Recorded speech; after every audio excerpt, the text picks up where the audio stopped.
Welcome to Kenton Teaches. Enjoy the video. You start by getting the tools in place, not debating options. Install Python 3. 11 and Miniconda, then configure your shell so Conda works right away. Create a named Conda environment with just Python to avoid bloat. This gives you a reproducible base. Initialize a Git repository and open the project in VS Code so you can track changes and run quick edits. Once done, add a simple git ignore and commit, making sure your environment can be recreated from the start. Now you build the working stack and explain why each choice matters. Use Conda to install binary-heavy packages like NumPy and Pandas for performance and compatibility, then use pip for lighter, pure Python libraries.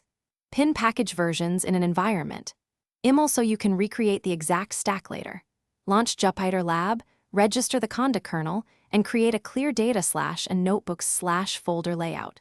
Once configured, run a small example notebook to validate kernels, imports, and file paths all work together.